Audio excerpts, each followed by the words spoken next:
নমস্কার, আপনারা সবাই কেমন আছেন? সুচিস্মিতা ডেইলি ব্লগে আপনাদের সবাইকে স্বাগত। গুড মর্নিং সবাইকে। তো এখন থেকে আমি আমার নতুন ভিডিও শুরু করে দিলাম। দেখতে থাকুন ভিডিওটা, আশা করি ভালো লাগবে। এখন বাজছে আপনার ওই 11:15 মতন। আর আজকে না আমার বিছানাপত্র এরকম উল্ঢাল কেন বলুন তো? কাল আসছে মায়ের জামাই, তাই আমার উপর দায়ভার পড়েছে পুরো ঘর গোছানো। তো সেই জন্য ঘরদোর গোছাতে হবে, বিছানা চাদর চেঞ্জ করতে হবে, বালিশের ওয়ারগুলো নতুন পরাতে হবে। আর এই জামাগুলো রোদে শুকাচ্ছিল, তো মা তুলে এনে দিল আমাকে, এগুলো গুছিয়ে রাখতে হবে। এই জিনিসটি কিনেছি বটে, কিন্তু পড়েছি মহা বিপদে জানেন। এই জিনিসটির উপর এরকমভাবে ধুলো ধরে, আর পরিষ্কার করতে গেলে অনেকক্ষণ সময় লাগে, একটু একটু করে পরিষ্কার করতে হয়। আর এখনও এগুলো গোছানো বাকি আছে। আরও এক রকমের বিপদ দেখুন, আমাদের বাড়িটা তো মাটির, আর এই দেখুন এইখানটাতে কীরকমভাবে ভিজছে। এইগুলো জল পড়ে, কিন্তু এইভাবে না প্রচুর জলগুলো ছিটকে ছিটকে বাইরে আসছে জানেন। আর আমাদের এই দেয়ালগুলো মাটির ভিজিয়ে দিচ্ছে, আর প্রচণ্ড সোতা হয়ে থাকছে। এই জিনিসের উপর কিনেও পড়লাম মহা বিপদে। একবার না গেলাম, তখন জিজ্ঞেস করে আসতে ভুলে গেছিলাম। আমার হাজব্যান্ডকে অবশ্য বলেছিল, কিন্তু আমার হাজব্যান্ড ভুলে গেছিলো কোন দিক দিয়ে জলটা বার করতে হয়। মানে অনেক দিনকার জল যদি ফেলার সিস্টেমটা জানা হলো, কিন্তু এই যে এইদিকে আবার জলগুলো যে বেরোচ্ছে সেটা আবার জেনে আসতে হবে যে জলটা কিভাবে বন্ধ করব। আর এই যে মা এখন ওকে নিয়ে যাচ্ছে, ওর খাওয়া দাওয়া সব হয়ে গেছে, ওর স্নানও হয়ে গেছে। আর ওই যে বাবুকে কালকে না আমার ছোট বৌদির মা এসেছিল নিমন্ত্রণ করতে, তাই ওকে দেখে 100 টাকা দিয়েও গেছে। আর বাবু এখন এই ঘরে এসে মা ওকে ঘুম পাড়িয়ে দিল, মা ঘুমিয়ে গেছে। আর এই বিছানাটা ঝেড়ে পরিষ্কার করে দিলাম। কালকে এই বিছানার চাদরটা চেঞ্জ করব, আজকে আর করব না।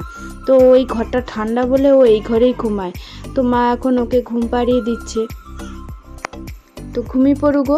আমারও কিন্তু স্নান হয়ে গেছে, কিন্তু এই গরমে স্নান করে আমাকে যদি এই কাজগুলো করতে হয় তাহলে বলুন তো কেমন। আর এই যে বিছানার চাদরগুলো সব তুলে নিয়েছি আমি, এবার বিছানাটা ভালোভাবে ফার্স্ট ছেড়ে নেব, তো তারপর চাদর পাতবো। এই যে চাদর আর তোয়ালে বার করে নিলাম, এগুলো সব আমাদের বাক্সের মধ্যে থাকে, একটাতে নতুন আর একটাতে পুরনো। তো নতুনই একটা চাদর বার করলাম, আর এই তোয়ালেটা বার করলাম, ওইটা রেখে দেবো, কালকে এসেও নেবে। আর এই চাদরটা আজকে পাতবো। এই চাদরটা না আমার খুব ভালো লাগে জানেন। এই শুধু চাদরটা পাততে গিয়ে আমার এই অবস্থা, তাও বেশিটা পাতা হয়নি, চাদরটা উড়বে বলে শুধু ফ্যানটা বন্ধ করেছি।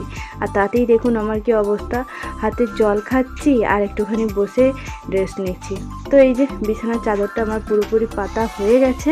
এরপর ঘরটা ভালোভাবে গুছিয়ে রাখতে হবে, মানে ওই জানালাটা, শোকেসের উপরটা, এগুলো সব গুছিয়ে রাখবো জানেন, এগুলো বড্ড অগোছালো হয়ে আছে। আর এই যে এইখানটা যতই আমি ভালোভাবে গুছিয়ে রাখি না কেন, ততই অগোছালো হয়ে যায় জানেন। আর এই যে এবার এনাকে একটু পরিষ্কার পরিচ্ছন্ন রাখতে হবে, আর তা নাহলে প্রচুর ধুলো হয়ে যায়। আর সাদা কালো তো ধুলোগুলো যেন আরও পটপট করে জানেন। তো এখন ধুলোগুলো ভালোভাবে পরিষ্কার করব। আর এটা পরিষ্কার করতেই আমার মিনিমাম 1/2 ঘন্টা 40 মিনিট সময় লেগে যাবে। মানে পুরো ভেতরের দিকটাও তো ভালোভাবে পরিষ্কার করতে হবে, তাই পরিষ্কার করে নিই চলুন। জিনিস তো কিনলেই হলো না, তার পিছনে আছে অনেক খাটনি। তো এই যে এখন সেটাই খাটছি। আর এইটা কিনে না মনে হচ্ছে বিপদেই পড়ে গেলাম, কারণ এরকম যদি জল বেরোতে থাকে তাহলে তো মাটির দেয়াল তো সোতা হয়েই যাবে বলুন। আর মাটির দেয়াল ভিজলে তো মাটি ক্ষয় হবেই। আর এইরকমভাবে একটা একটা করে পরিষ্কার করতে হয় জানেন।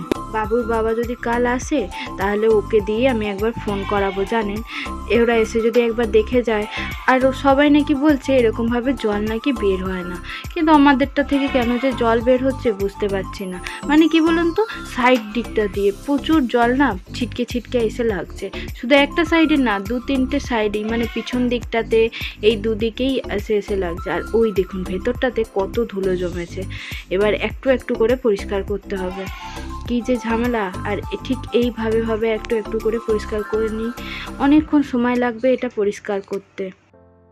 আর এই যে আমার কুলারটাও পরিষ্কার করা হয়ে গেল, অনেকক্ষণ টাইম লাগলো। তো এবার এই জামাগুলো গোছাতে হবে, মা আবার ওখান থেকে তুলে আনলো। যা রোদ বের হয়েছে না, একটার পর একটা শুকিয়েই যাচ্ছে। তো এগুলো এবার গুছিয়ে রাখবো। আর এই ফটো ফ্রেমটা এখানে রাখলাম, কেমন লাগছে বলুন এবার। আর এই ঘরে বাবু এখন ঘুমাচ্ছে, আর এই ঘরটা অন্ধকার করে দিলে না খুব ঠান্ডা, আর এরাও গরমে খুব কষ্ট পাচ্ছে জানেন। দেখুন কীরকমভাবে সবাই শুয়ে বসে আছে। আর এইখানটাতে রোদটা খুব কম থাকে তো, তাই এই দিকে ওকে বেঁধে দিল, ওই দিকটাতে রোদ যায়।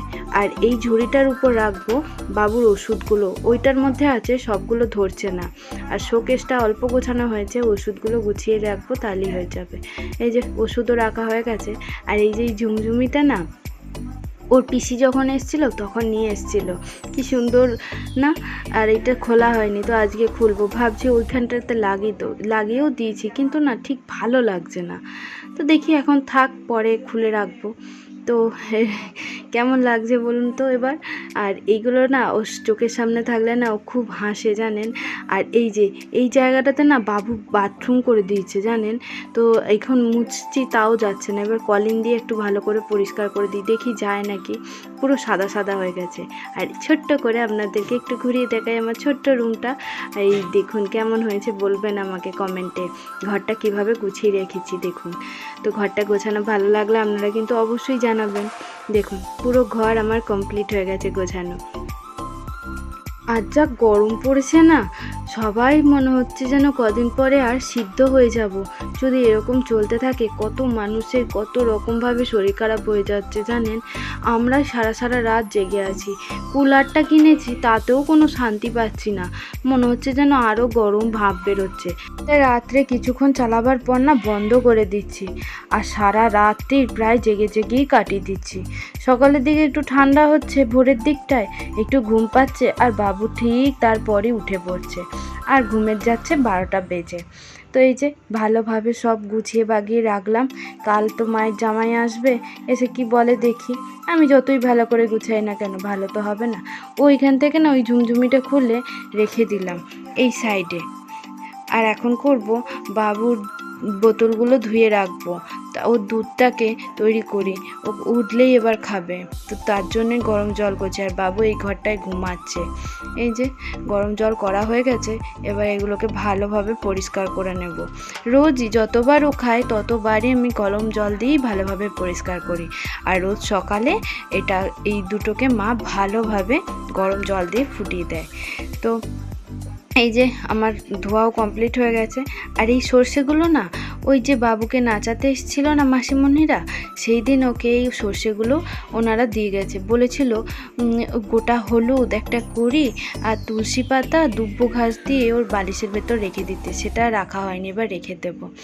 আর এই যে আমাদের পুরো ফ্যামিলি মেম্বার, এই যে আমি, ওইটা আমার দাদা, আর ওইটা আমার মা। দেখুন ছোট্টবেলার ছবিগুলো দেখেছেন। আমার দাদা কিন্তু তখন কত ভালো ছিল দেখুন, আমার দাদাকে দেখে কেউ বুঝবেই না। আর ওই যে ওই রাখিটা দেখালাম না ফ্রেমের উপরে, ওই রাখিটা ছিল আমার দাদার পরানো শেষ রাখি, তাই ওর মধ্যে রেখে দিয়েছি। তো বাবুকে এখন দুধ খাইয়ে দিচ্ছি, বাবু ঘুম থেকে উঠে গেছে, আমাদের লাঞ্চও করা হয়ে গেছে জানেন। তাই ও এখন উঠে গেছে বলে ওকে এখন দুধ খাইয়ে দিচ্ছি। আপনাদের সাথে এই কথাটা শেয়ার করা হয়নি, তাই ভিডিও থেকে একটু ভিডিওটা কেটে আপনাদের দেখাচ্ছি। বাবুকে এই গ্লাভসগুলো কেন পরিয়েছি বলুন তো। ও না মুখে এখন খুব আঙুল দিচ্ছে জানেন, আর আঙুল দিলেই ও যদি দুধ খাচ্ছে তো দুধটা সেটা তুলে দিচ্ছে, তার জন্য এই হাতে গ্লাভসগুলো পরিয়ে রেখেছি। আর মা এখন বাড়িতে নেই, মা এই খেয়ে দিয়েই বেরোলো, মায়েদের খাবার দিতে এসছে স্কুলে, তাই মা এখন খাবারগুলো রাখতে গেছে মায়েদের। তো মা চালানটা নিয়ে আসবে, এখন মায়ের আসতে মনে হয় দেরিই হবে। আর এই দেখুন আমাদের বাড়ির বাকি সদস্যরা, দেখবেন কেমন একটা মজা। এখন বাজছে প্রায় 3:30 মতন। তো এখন বাবুকে আবার খাইয়ে ঘুম পাড়িয়ে দিয়ে ওদেরকে একটু খাওয়াতে এসেছি। এই যে আম গাছের ডালগুলো মানে কচি কচি পাতাগুলো ভেঙে নিচ্ছি ওদের দিকে খাওয়াবো বলে। দেখুন ওরা কীরকমভাবে যুদ্ধ করবে একে অপরের সাথে, আপনারা দেখতে থাকুন। আর এই ভিডিওটা আমি এখানেই শেষ করছি, দেখা হবে খুব শিগগিরই একটা নতুন ভিডিওর সাথে। ততক্ষণে আপনারা সবাই খুব ভালো থাকুন, সুস্থ থাকুন, আর সবাইকে ভালো রাখুন। এই গরমে ভালো থাকাটাই মনে হচ্ছে খুব মুশকিলের ব্যাপার জানেন। যাই হোক, আর বেশি কথা বলবো না। এই দেখুন আমার গায়ের উপর কেমন একে অপরে উঠে পড়ছে দেখেছেন। আর এই ছোটোগুলো না আরও বেশি আর ওই যে বড়গুলো বাঁধা আছে তো, তাই আসতে পারছেন না, তাহলে হয়তো ওরাই সবগুলো খেয়ে নিত, এরা আর পেতো না। তো এদেরকে এখন খাওয়াবো, আর আমার এই ভিডিওটা যদি আপনাদের ভালো লেগে থাকে অবশ্যই লাইক করবেন, শেয়ার করবেন, কমেন্ট করবেন।